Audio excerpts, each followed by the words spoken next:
AAA College of Engineering and Technology, Sivagasi. Counseling code 4680. MCR Pure Cotton Club, formals and casual shirts. பாரம்பரியமான சுவையான புது அறிமுகம் KTV True Value Bronatile. நேபாளிகள் பலர் நேபாள நாட்டை விட்டு வெளியில் சென்று அவர்களுடைய வருவாயை நேபாளுக்கு அனுப்புகிறார்கள். நம்ம இந்தியாவிலேயே 40 லட்சம் நேபாளிகள் இருப்பார்கள் ஒரு கணக்கு.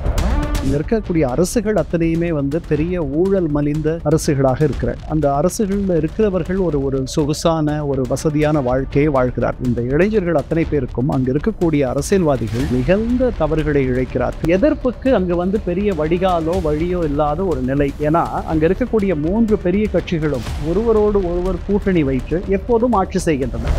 ஒரு 2 viral video, nepo kids, nepo பேபின்னு சொல்லிட்டு பெரிய இடத்து பிள்ளைகள் அவர்கள் வாழ்கிற வாழ்க்கை. லூயி வியூட்டான்னு சொல்லிட்டு ஒரு பெரிய இட்டாலியன் ஃபேஷன் கம்பெனி இருக்கு. அந்த கம்பெனியினுடைய பொருட்களை வைத்திருப்பது, இந்த 2 வீடியோ சமூக வலைத்தளங்கள்ல வைரலா போயிட்டு இருந்துச்சு. செப்டம்பர் 4 அன்னைக்கு அந்த நாட்டு அரசு ஒரு 26 சமூக வலைத்தளங்களை மூடின உடனே, அது வரைக்கும் அந்த சமூக வலைத்தளங்கள் தகவல் பரிமாற்றத்திற்கு மட்டுமல்ல, அது வேலை வாய்ப்புக்கு கூட அந்த சமூக வலைத்தளங்கள் பயன்பட்டுச்சான். அந்த வழியும் மூடப்பட்டதுனால இளைஞர்களும் இளைஞர்களும் தெருவுக்கு வந்து விட்டார்கள். உடனே அதுக்கு எதிர்ப்பு வந்துச்சு. அந்த எதிர்ப்பை தான் நம்ம 2 நாளாக கலவரமாக பார்க்குறோம். உடனே சமூக வலைத்தளங்கள் மேலே இருந்த தடையை நீக்கிடுச்சு அரசு. ஆனாலும் இந்த கலவரங்கள் ஓயவில்லை. ஒரு 20 பேர் அளவுக்கு அந்த வன்முறை கட்டுப்பாட்டின் கீழ் சுட்டுக் கொல்லப்பட்டிருக்கிறார். பிரதமருடைய இல்லமோ அமைச்சர்களுடைய இல்லம் தீக்கிரையாக்குவது, அமைச்சர்களை இராணுவம் காப்பாற்றுவது. இராணுவ தளபதி என்ன சொல்லிட்டார், இது கட்டுப்படலைன்னா இராணுவம் இதை கட்டுப்படுத்தும். கலாட்டா நேயர்களுக்கு வணக்கம். இன்று நம்மோடு பேசுவதற்காக ஐநா முன்னாள் அதிகாரி UN கண்ணன் அவர்கள் நம்மோடு இணைந்திருக்கிறார். அவரோடு பேசலாம். சார் வணக்கம். சார் வணக்கம் தஸ்னி. சார், இப்போ நேபாளத்துல ஒரு மிகப்பெரிய வன்முறை வெடித்திருக்கிறது. இதுதான் இன்னைக்கு ஒரு ஹாட் டாபிக்கா இருக்குது. எதனால இந்த வன்முறை? இளைஞர்கள்லாம் நாடாளுமன்றத்துல சூறையாடினதாகவும் தகவல் இருக்குது. என்ன நடக்குது சார் நேபாளத்துல? இல்லை, இது எதிர்பார்த்தது தான். இது இந்த மாதிரி நடக்கும் அல்லது நடக்கணும் அப்படின்றது அங்க இருந்த சூழல் அப்படி.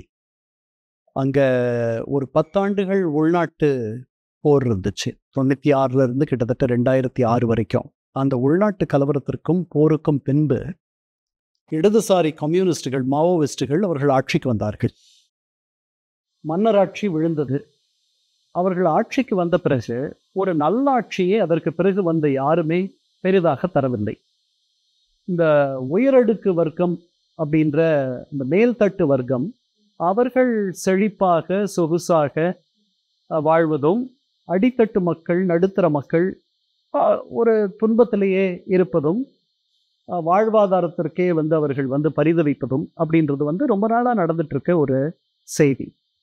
நேபாளிகள் பலர் நேபாள நாட்டை விட்டு வெளியில் சென்று வேலை பார்த்து அங்கிருந்து அவர்கள் அவர்களுடைய வருவாயை நேபாளுக்கு அனுப்புகிறார்கள். நம்ம இந்தியாவிலேயே கிட்டத்தட்ட ஒரு 40 லட்சம் நேபாளிகள் இருப்பார்கள்ன்ட்டு ஒரு கணக்கு. தமிழகத்தில் மட்டுமே 4 லட்சம் பேர் இருக்கிறதா நாம் கேள்விப்படுறோம். ஸோ சமூக ரீதியாக, பொருளாதார ரீதியாக அந்த நாட்டில் வசதி படைத்தவர்களுக்கும் இல்லாதவர்களுக்கும் இருக்கக்கூடிய ஏற்றத்தாழ்வு ரொம்ப பெரிதாக இருக்கிற ஒரு நிலையை பார்க்குறோம்.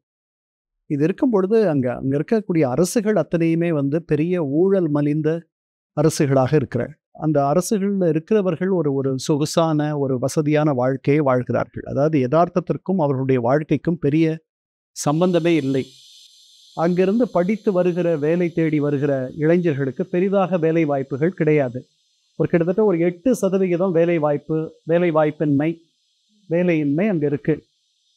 4ல் ஒருத்தர் வறுமை கோட்டுக்கு கீழே இருக்காங்க. அது ஒரு சின்ன நாடு. அதாவது தமிழகத்தை விட பரப்பளவில் கொஞ்சம் பெருசு. ஒரு 15,000 சதுர கிலோமீட்டர் தமிழகத்தை விட பெருசு. ஆனால் தமிழகத்தில் 8 கோடி பேர் இருக்காங்க. அங்கே ஒரு 3 கோடி பேர் தான் இருக்காங்க. ஆனால் அவர்களுக்கு ஒரு போதுமான அளவு ஒரு வசதியையோ அவர்களுடைய வாழ்வில் ஒரு ஏற்றத்தையோ அவர்களால் பெரிதாக தர முடியாத ஒரு சூழல் இருக்கு. 95 இருந்த வறுமை சூழலுக்கு ஒப்பிட்டு பார்த்தோம்னா இன்னைக்கு பல பேர் அவர்கள் வறுமை கோட்டிலிருந்து மேலே வந்திருக்காங்க.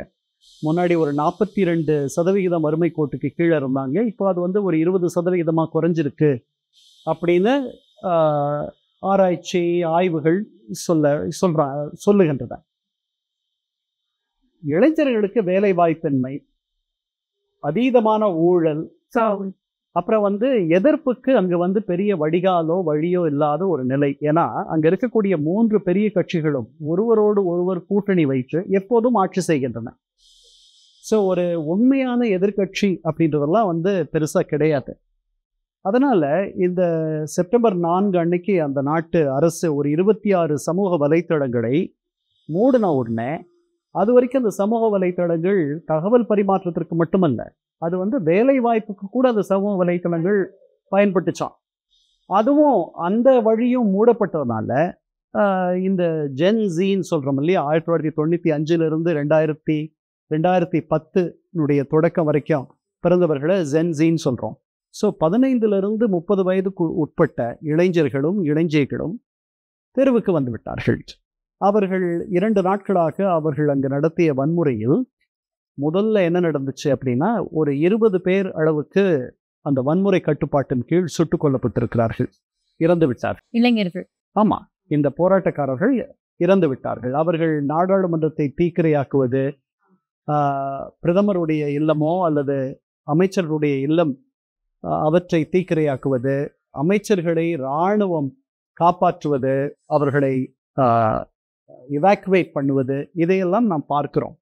இதுக்கு முன்னாடி வலைத்தளங்களில் ஒரு 2 viral video, nepo kids, nepo பேபின்னு சொல்லிட்டு, நெப்போட்டிசம்னா நமக்கு வேண்டிய நம்ம குடும்பத்தை சேர்ந்தவர்களுக்கு வாய்ப்புகளை வழங்குவது, அவர்களை முன்னிறுத்துவது.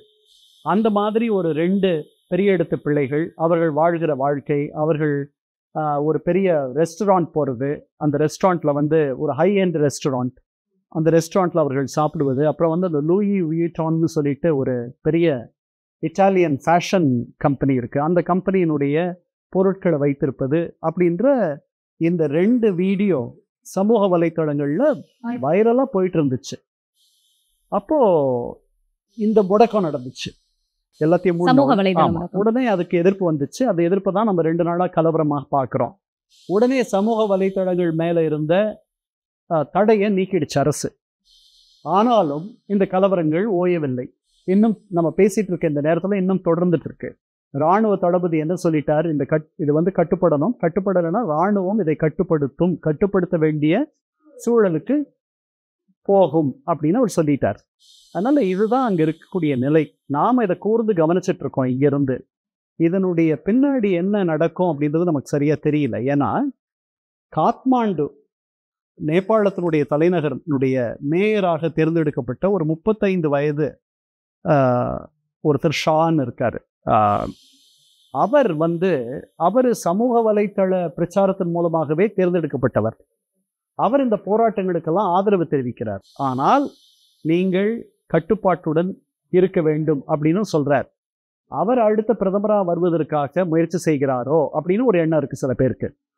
சில பேர் என்ன நினைக்கிறாங்க, அந்த நாட்டில் ஒரு அதிபர் பதவியும் இருக்கு, அந்த அதிபர் ஒருவேளை தற்காலிகமாக அவர் பதவி ஏற்றுக்கொள்ளலாமா, அந்த மாதிரி ஒரு சிந்தனை இருக்கான்ட்டு. ஏன்னா அவங்களுடைய அரசியலமைப்பை பற்றி நமக்கு அவ்வளவு சரியா தெரியல, அதுக்கு என்ன வழிகள் இருக்குன்னு தெரியல. ஸோ இன்னொரு தேர்தல் உடனே நடத்த முடியுமா, இதுவும் நமக்கு தெரியல. இப்போ இருந்த கூட்டணி அரசு விழுந்துருச்சு. கூட்டணியில் இருந்த 2 முக்கிய கட்சிகள், அந்த நாட்டினுடைய 3 பெரிய கட்சிகள்ல 2 பெரிய கட்சிகள், அவர்கள் சுழற்சி முறையில் பதவியை எடுத்துக்கொண்டார்கள். இவர் 18 மாசம் இருப்பாரு, அதுக்கப்புறம் அவர் 18 மாசம் இருப்பார். யாருமே தொடர்ந்து 5 வருஷம் இருக்கிறது இல்ல, அவர்கள் 18 மாசமா பிரிச்சுக்குவாங்க.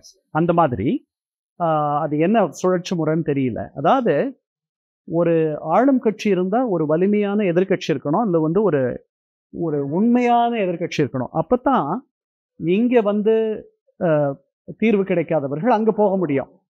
அந்த மாதிரியான ஒரு வழி அங்க இல்லை. ஓகே சார், இப்போ இந்த போராட்டம் இப்போ நீங்க சொன்னீங்க, இப்போ இந்த சூழல்ல கூட அங்க போராட்டம் வெடிச்சிட்டு இருக்குதுன்னு. இதை கட்டுப்படுத்த ஒருவேளை அரசு தவறிட்டா அந்த நாட்டுடைய பொருளாதார சூழல் எந்த அளவுக்கு பாதிக்கும்? ஏற்கனவே வேலை வாய்ப்பு இல்லை அப்படின்ற ஒரு சூழல் இருக்கு. இல்லை, ஏற்கனவே அவர்கள் பொருளாதாரத்தில் பெரிய மேன்மையான நாடெல்லாம் ஒன்றும் கிடையாது. அதனால இது அவர்கள் கட்டுப்படுத்த வேண்டும். இராணுவம் இது தானாக அடங்கி விடலாம். 2-3 விதமாக நான் பார்க்குறேன். தானாக இது நீர்த்து போகலாம். போயிட்டு பேச்சுவார்த்தைகளுக்கு எல்லாரும் அழைச்சிருக்காங்க. அந்த காத்மாண்டு மேயர் உட்பட போராட்டக்காரர்களை, போராட்ட இளைஞர்களையும் இளைஞர்களையும் நீங்கள் பேச்சுவார்த்தைக்கு வரணும்னு அவர் சொல்கிறார். இப்போ யாரோட பேச்சுவார்த்தைகள் நடக்கும்? இராணுவ தலைமையோடு நடக்கலாம், இல்லை அரசியல் தலைவர்களோடு எந்த அரசியல் தலைவர்களை போராட்டக்காரர்களை கூப்பிட்டு என்ன அப்படின்னு கேட்க மாட்டாங்களா சார்? போராட்டக்காரர்களுடைய தலைவர்கள்னு யாரும் இல்லை இது வரைக்கும். அதுக்கு ஒரு ஒருங்கிணைந்த தலைமை இல்லை. அது வந்து ஸ்பொராடிக்காக ஸ்பான்டேனியஸாக தானாக எழுந்த ஒரு எழுச்சி. இது பல நகரங்களில் பொக்காரான்ட்டு ஒரு நகரம் இருக்குது, காத்மாண்டு, மற்ற அவர்களுடைய முக்கிய நகரங்களில் இது வந்து ஒரே நேரத்தில் இந்த போராட்டங்கள் வெடித்திருக்கின்றன. ஸோ இவர்களுடைய முதல்ல இவர்களுக்கு தலைவர்கள் இருக்கிறார்களா, ஒருங்கிணைப்பு குழு இருக்கா, அதெல்லாம் பார்க்கணும். அவர்கள் பேச்சுவார்த்தைக்கு வருவார்களா என்று பார்க்கணும். அவர்கள் பேச்சுவார்த்தைக்கு வருவது தான் நல்லது. ஏன்னா அவர்கள் அந்த நாட்டினுடைய மூத்த தலைவர்கள், அவர்களை எவ்வளோ பிடிக்கலனாலும் கூட அந்த நாட்டினுடைய இராணுவ தளபதிகள், அந்த நாட்டினுடைய சிவில் சர்வன்ட்ஸ், குடியியல் அதிகாரிகள், இவர்களோடு அங்கே இருக்கக்கூடிய நிர்வாகிகளோடு பேசி ஒரு நல்ல முடிவை எடுப்பது தான் சரியா இருக்கும்னு நினைக்கிறேன். சரி, இந்த போராட்டத்துல ஒரு குறிப்பிட்ட 10 இது வந்து தூண்டிவிடப்பட்ட போராட்டம். ஒரு குறிப்பிட்ட 10 இளைஞர்கள் தான் அதனால வந்து பயனடைவாங்களே தவிர்த்து மற்றவங்க எல்லாம் பாதிக்கப்படுவதற்கான வாய்ப்பு இருக்குன்னு ஒரு குற்றச்சாட்டு இருக்கு சார். அது உண்மையா? இல்லை, நான் அப்படி நினைக்கல. இது வந்து ரொம்ப நாளா, அதாவது the pressure has been mounting. Pressure வந்து ஒரு ஒரு ஒரு ப்ரெஷர் குக்கரில் வந்து எப்படி வந்து அழுத்தம் தொடர்ந்து வந்து திடீர்னு ப்ரெஷர் குக்கர் எப்படி அந்த ப்ரெஷரை வெளியே விடுதோ, விசில் அடிச்சு, அந்த மாதிரி வந்து ரொம்ப நாளாக இருக்கிறது. இது நம்ம சுற்றுப்புறங்கள் முழுக்க நம்ம பார்த்துட்டோம். வங்கதேசத்தில் பார்த்தோம், இலங்கையில் பார்த்தோம். இது இந்த தெற்காசியாவினுடைய ஒரு ஒரு வேற என்ன வார்த்தை நான் சொல்றது, ஒரு சாபக்கேடு. ஏன்னா இங்கே வந்து நல்ல நிர்வாகிகள், நல்ல நிர்வாகம் தரக்கூடிய அரசுகள், பொதுமக்களுடைய நலனை கருத்தில் கொள்ளும் தலைவர்கள், அவர்களெல்லாம் ரொம்ப அருகி விட்டார்கள் இந்த 50, 60, 70 ஆண்டுகளில். அதனால பொது வாழ்க்கைக்கு வருபவர்கள் பொது வாழ்வில் சேவை செய்ய வேண்டும் அப்படின்ற எண்ணத்துலலாம் நிறைய பேர் வர்றதில்லை. அதனால அதனுடைய வெளிப்பாடு தான் நம்ம இதெல்லாம் பார்க்கிறோம். நம்ம இப்போ நீங்க சொன்ன மாதிரியே ஏற்கனவே இலங்கையில இளைஞர்கள் புரட்சியினால தான் ஒரு மிகப்பெரிய ஆட்சி கவிழ்க்கப்பட்டது. இப்போ ரீசெண்ட் அதற்கப்புறம் பங்களாதேஷ்ல அந்த புரட்சி நடந்தது. இந்த புரட்சி எல்லாமே வந்து இளைஞர்களால முன்னெடுக்கப்பட்டு நடந்ததுதான். அதே போலதான் இன்னைக்கு வந்து நேபாளத்திலயும் நடந்திருக்குது. இளைஞர்கள் வந்து அப்போ அரசியல் ஆர்வம் அதிகமா இருக்குது, ஊழல் அதிகரிக்குது அப்படிங்கறது இளைஞர்கள் உணர்கிறார்களா அப்படின்றத பார்க்கலாமா? முதல்ல ideal mind is a devil's workshop. நிறைய இன்னைக்கு வந்து சமூக வலைத்தளங்கள் செய்தியை பரவலாக்குவது, பகிர்ந்து கொள்வது, இங்கு இருக்கும் ஒருவர் ஒரு 300 கிலோமீட்டருக்கு அப்பால் இருக்கக்கூடிய ஒருவரோடு தொடர்பு கொள்வது, இதையெல்லாம் எளிதாக்கிடுச்சு. ஏன்னா இளைஞர்கள் தான் எப்போவுமே முன்னணியில் இருந்தார்களா அப்படின்னா தெரியல. சில இடங்களில் இருந்திருக்கார்கள். அவர்களுக்கு இளமை இருக்கிறது, ஆற்றல் இருக்கிறது, சக்தி இருக்கிறது, அதனால் அப்படி இருக்காங்க. அவர்களுக்கு வேலை வாய்ப்புகள் அதிகமாக இருக்கும் இடங்களில், அவர்களுடைய வாழ்க்கைக்கு ஒரு உத்தரவாதமும் பாதுகாப்பும் இருக்கும் சூழலில் இந்த மாதிரி அவர்கள் ஈடுபடுவது என்பது கொஞ்சம் குறைவாக நடக்கும். இப்போ இலங்கையில் இந்த கலவரங்கள் தோன்றியதற்கான காரணங்கள் வேறு. அதனால் அவர்களால் வந்து போதுமான அளவு இறக்குமதி செய்ய முடியவில்லை. அவர்களுடைய செலாவணி வந்து அதனுடைய மதிப்பு குறைந்தது, இலங்கையினுடைய ரூபாயினுடைய மதிப்பு குறைந்தது. அதற்கு பிறகு அவர்களுடைய விளைச்சல் குறைந்தது. ஏன்னா அவங்க என்ன பண்ணாங்க, இயற்கை உரம் திடீர்னு 2021 அறிமுகப்படுத்தினாங்க. பண்ண உடனே நிலத்தினுடைய விளைச்சல் எல்லாம் குறைஞ்சு போயிடுச்சு. திடீர்னு எந்த விதமான முன்னறிவிப்பும் இல்லாமல், ஒரு திட்டமிடல் இல்லாமல், அது வரைக்கும் வந்து செயற்கை உரம், அது வரைக்கும் ரசாயன உரம் போட்டுட்டு இருந்தவங்கள அதை போட வேண்டாம்னு சொல்லிட்டு நாடு முழுக்க இயற்கை உரத்தை நீங்கள் போடுங்கன்னு சொல்லி கொண்டு வந்த உடனே விளைச்சல் கடுமையாக குறைஞ்சிருச்சு. அது வந்து ஒரு எக்ஸ்போர்ட் எக்கானமி. அவங்க வந்து தேயிலையை வெளிநாட்டுக்கு அனுப்ப வேண்டும். அதில் ஒரு பெரிய அடி விழுந்துச்சு. விளைச்சல் போதுமான அளவு இல்லை. அதற்கு பிறகு வந்து இதுக்கு முன்னாடி 2019 ஒரு சர்ச்சில் ஒரு பெரிய குண்டுவெடிப்பு நடந்து பல பேர் இறந்து போனார்கள். அதனால் உள்நாட்டில் ஒரு பதட்ட நிலையும் இருந்தது. பொருளாதார ரீதியாக அவர்கள் பெரிய அடிபட்டார்கள். அதனால் இதற்கெல்லாம் காரணம் அன்னைக்கு ஆட்சியில் இருந்த ராஜபக்ஷ கோத்தபய இல்லையா, அந்த சகோதரர்கள். ஏன்னா அவங்க 3 முக்கிய பொறுப்புகளில் இருந்தார்கள். பிரதமர், அதிபர், அதுக்கப்புறம் இராணுவ தளபதின்னு நினைக்கிறேன். இவர்கள் 3 இதுக்கு மேலே என்ன பொறுப்பில் இருக்க முடியும்? அதனால் ஒருவர் வெளியில் அந்த நாட்டை விட்டு ஓடி போக வேண்டிய நிலை இருந்தது. அவர் திருப்பி வந்துட்டார். அது சீராயிடுச்சுன்னு வச்சுக்குவோம். அந்த அவருடைய மாளிகையின் உள்ளவர்கள் சென்று சூறையாடப்பட்டதெல்லாம் நம்ம பார்த்தோம். நல்ல வேளைக்கு அங்க இவங்க பண்ற மாதிரி தான் தீக்கிரையா இதையும் பண்ணல. அவங்க வங்கதேசத்துல நடந்ததுக்கான காரணம் வேற. அங்கேயும் கூட என்ன காரணம்னா, வங்கதேசத்தினுடைய உச்ச நீதிமன்றம் 1971 விடுதலை போரின் போது ஈடுபட்ட அந்த குடும்பங்களுடைய வாரிசுதாரர்களுக்கு, வழித்தோன்றல்களுக்கு அவர்களுக்குன்ட்டு ஒரு இடஒதுக்கீடு, கல்லூரிகளில் வேலை வாய்ப்புகளில் இடஒதுக்கீடுன்னு கொண்டு வந்துச்சு. அதை ரசிக்கல பல பேர். ஏன்னா குறிப்பிட்ட ஏற்கனவே ஒரு வேலைக்கு இடத்திற்கு சமூகத்துக்கு மட்டும் அது போய் சேருதுன்னு குற்றச்சாட்டு ஆமா அது வச்சாங்க. வந்து ஒரு ஒரு உயர் வர்க்கத்தை வந்து உருவாக்குது. அவர்களுக்கு மட்டும் நடக்குது இது, எங்களுக்கெல்லாம் இல்லை. பொதுவாகவே வேலை வாய்ப்புகள் ரொம்ப குறைவு அந்த பங்களாதேஷ்ல. அது ஒரு காரணம். அப்புறம் ஒரு 10 ஆண்டுகளாக தொடர்ந்து அஹ், ஹசீனா அவர்கள் ஆட்சியில் இருந்தார்கள். யாருமே ஒரு 5 ஆண்டுகளுக்கு மேலாகவோ அல்லது 10 ஆண்டுகளுக்கு மேலாகவோ தொடர்ந்தெல்லாம் ஆட்சியில் இருக்கக்கூடாது. ஏன்னா ஒரு ஒரு மெத்தனம் வந்துடும். முதல்ல அவர்களுக்கு, ஆட்சியாளர்களுக்கு ஒரு மெத்தனம் வந்துவிடும், கம்ப்ளேசன்சி வந்துடும். ரெண்டாவது வந்துட்டு அவர்களுக்கு அவர்களுடைய குறைகள் தெரியாமல் போகக்கூடிய நாளாயிடும். அதனால அவர்கள் அடிக்கடி ஒரு ஜனநாயக அமைப்பில் இவரை மாத்துறது, அதாவது நம்ம ஆட்சி மாற்றம் ஆமா. வேணும். நம்ம எப்படி பயிர் பண்ணும் பொழுது வந்துட்டு ஊடு பயிர் வைக்கிறோம், அதுக்கப்புறம் வந்து இடையில இந்த பயிருக்கு பதில் வேற ஒரு பயிரை இடையில வைப்போம். அதெல்லாம் வந்து மண்ணினுடைய தன்மையை வந்து மாற்றாமல் அதனுடைய வீரியத்தை குறைக்காமல் இருப்பதற்காக செய்யறது. ஜனநாயகம் வந்து வீரியமா இருக்கணும் அப்படின்னா ஒரே ஆள் ஆட்சியில் ரொம்ப நாள் இருந்துடக்கூடாது. அவர்களுக்கு அவர்களுடைய குறைகள் அவர்களுக்கு தெரியாது, தெரியாமலே போயிடும். சொன்னாலும் கூட யாருக்கும் புரியாது. அதனால ஹசீனாவுடைய ஆட்சியில் அந்த மாதிரியான செயல்கள் எல்லாம் நடந்தன. அந்த அம்மா தன்னை வந்து நிலைநிறுத்திக் கொள்வதற்காக கடுமையான முயற்சிகள், அவர்களுடைய எதிர்ப்பாளர்களை எல்லாம் சிறையில் அடைப்பது, அவர்களுக்கு எதிர்ப்பே இல்லாமல் செய்வது அப்படின்ட்டு எல்லாம் பண்ணிட்டு இருந்தாங்க. ஆனால் அந்த ஆட்சியில் நெப்போட்டிசம், தனக்கு வேண்டியவர்களுக்கு வசதிகள், அந்த அந்த அம்மையாருடைய அக்கா மகளோ யாரோ இங்கிலாந்தில் ஒரு அமைச்சராக இருந்தார்கள். அவர்கள் இப்போது ராஜினாமா செய்து விட்டார்கள். ஸோ அவர்கள் அந்த இவருடைய ஆட்சியில் அவர்கள் ஏதோ நிறையா சம்பாதிச்சுட்டாங்க அப்படின்ற மாதிரி அவங்க மேலே ஒரு குற்றச்சாட்டு. ஸோ இப்படியெல்லாம் நடந்ததுனால ஒரு 10 ஆண்டுகளாக அந்த ஆட்சி தொடர்ந்து நடந்ததுனால அந்த ஆட்சியினுடைய குறைகள் அதிகமாக, நிறைகள் குறைவாக போயிடுச்சு. அதனால இது வெடிக்க இருந்துச்சு, அதுதான் வெடிச்சது. எல்லாருமே சேர்ந்து அதை தூக்கி போட்டுட்டாங்க. இப்போ அங்கே இருக்க சூழல் வந்து ஒரு பெரிய நல்ல சூழல்லாம் இல்லை, அசாதாரண சூழல் இருக்கு. அரசியலுக்கே சம்பந்தம் இல்லாத ஒருவரை கொண்டு வந்து, முகமது யூனுஸை கொண்டு வந்து அவர்கள் தற்காலிகமாக நியமித்திருக்கிறார்கள். இனிமேல் தேர்தல் நடக்க வேண்டும். நமக்கும் அவர்களுக்கும் உறவு சரியில்லாமல் இருக்கிறது. ஏனெனில் நாம் ஹசீனாவுக்கு தஞ்சம் தந்திருக்கிறோம். இப்போ நேபாளத்துல தொடர்ந்து வன்முறை நீடிச்சிட்டு இருக்கு. இப்போ ஒருவேளை இது சுமூக சூழல் எட்டும் போது இந்த போராட்டத்தில் ஈடுபட்ட அந்த மாணவர்களுக்கு எதுவும், இளைஞர்களுக்கு எதுவும் பாதிப்பு ஏற்படுமா? இனி வரும் எந்த அரசும் அவங்க மேலே எந்த நடவடிக்கையும் எடுக்க முடியும்னு நான் நினைக்கல. ஏன்னா அப்படி நடந்தால் இது ஒரு முறை நடந்து போயிடுச்சு. அதனால் மாணவர்களுக்கு அவருடைய சக்தி தெரிஞ்சிருச்சு. இப்போ இளைஞர்களுக்கு அவர்கள் திருப்பி கூட இதை பண்ணலாம். இதை ஆர்கனைஸ்டாக பண்ண முடியும். இது ஸ்பான்டேனியஸ்ன்னு தான் நான் நினைக்கிறேன். ஏன்னா திடீரென்று, அதாவது இங்கே நடந்த ஜல்லிக்கட்டு மாத்திரம் தான், ஆர்கனைஸ்ட் கிடையாது.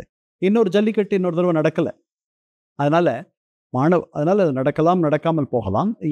நான் நினைக்கிறேன் இனி அரசுகள் பொது மன்னிப்பு வழங்கும் அந்த தீ வைத்தவர்களுக்கு அல்லது மற்ற சேதத்தை செய்தவர்களுக்கு பொது மன்னிப்பு வழங்கும் அப்படின்னு தான் நான் நினைக்கிறேன். என்ன மாதிரியான நடவடிக்கை எடுத்தா இப்போதைக்கு அங்க இருக்கக்கூடிய சூழலை கட்டுப்படுத்தலாம்? முதல்ல சட்டம் ஒழுங்கை வந்துட்டு நம்ம திருப்பி கொண்டு வரணும். அதுக்கு வந்து இராணுவம் வந்து எமர்ஜென்சியை அறிவிச்சா கூட பரவாயில்ல, அவசரம் இல்லை. இது தொடர்ந்து இதே மாதிரி இருந்துச்சுன்னா எமர்ஜென்சி அறிவிக்க வேண்டிய ஒரு சூழல் வரலாம். அவங்களுடைய அதிபர் அறிவிக்க வேண்டும்.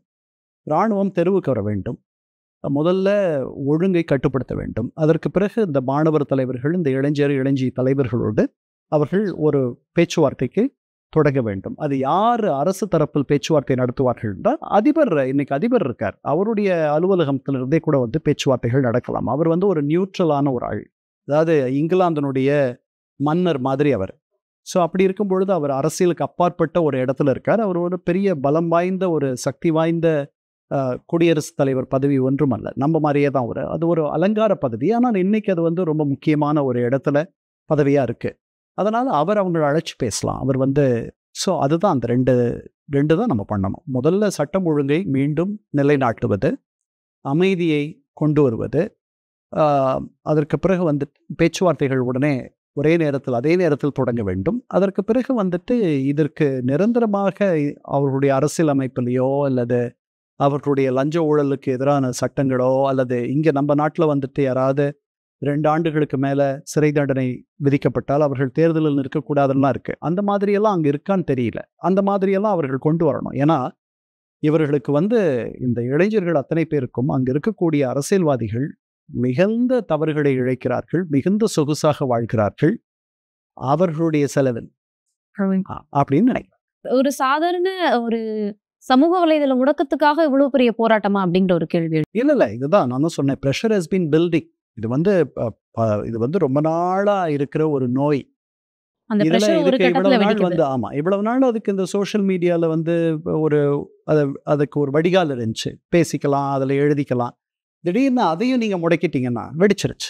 இதுக்கு பின்னாடி அமெரிக்கா இருக்குன்னு சொல்றாங்களே, அது உண்மையா? எதுக்கு பின்னாடி அமெரிக்கா இல்லைன்ட்டு நம்ம ஆட்கள் நினைக்கிறாங்க. எல்லாத்துக்கும் பின்னாடி அமெரிக்கா இருக்கு. நான் ஆப்கானிஸ்தான்ல வேலை பார்க்கும் பொழுது ஏதாவது அங்கே தப்பாயிடுச்சுன்னா உடனே என்னுடைய ஆப்கான் டிரைவர் சொல்லுவார், சார் இதுக்கு பின்னாடி இஸ்ரேல் இருக்கு அப்படின்னுவார். அது மாதிரி தான் இதுவும். நன்றி சார்.